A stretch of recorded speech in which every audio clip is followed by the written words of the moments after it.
আসসালামু আলাইকুম। প্রিয় দর্শক, সবাইকে স্বাগতম যমুনা প্লাসে। বর্তমান সময়ে নারীর অধিকার ও মর্যাদা নিয়ে বিভিন্ন আলোচনা হয়ে থাকে। কেউ বলে ইসলাম নারীদের অবদমন করে, আবার কেউ বলে ইসলামী নারীদের প্রকৃত সম্মান দিয়েছে।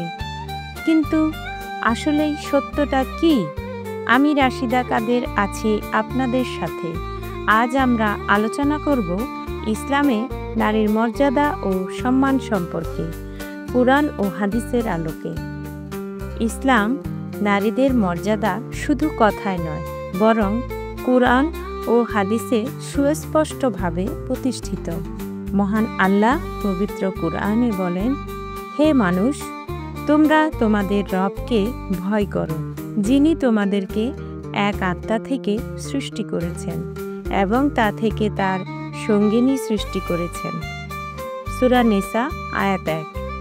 এ আয়াত স্পষ্টভাবে বলে দেয়, নারী ও পুরুষ উভয়ই একই মূল থেকে সৃষ্টি, অর্থাৎ তাদের মর্যাদায় কোনো ভেদাভেদ নেই।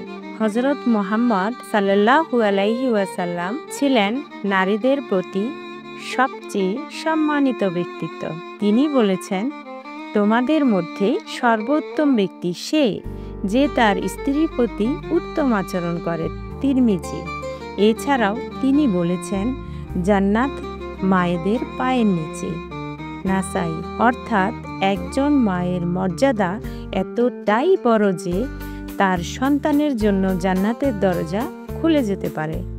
ইসলাম শুধু কথায় নয়, বাস্তবেও নারীদের অধিকার নিশ্চিত করেছে। যেমন শিক্ষার অধিকার।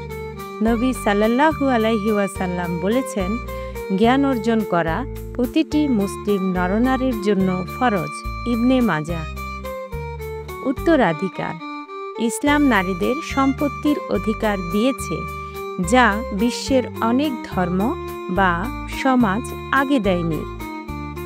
বিবাহে সম্মতি। ইসলামে নারীর সম্মতি ছাড়া বিয়ে বৈধ নয়, কিন্তু দুঃখজনকভাবে আজ অনেক সমাজে নারীদের উপর অন্যায় করা হয়, যা ইসলামের মূল শিক্ষা থেকে অনেক দূরে।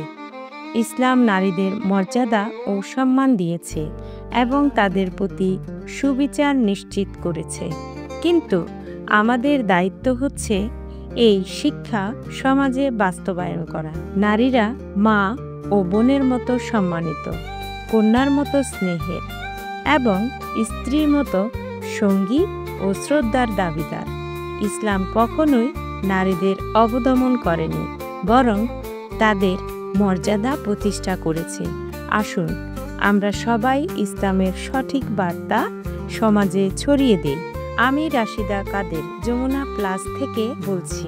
আমাদের সঙ্গে থাকুন আরও গুরুত্বপূর্ণ নিউজের জন্য। আল্লাহ হাফিজ।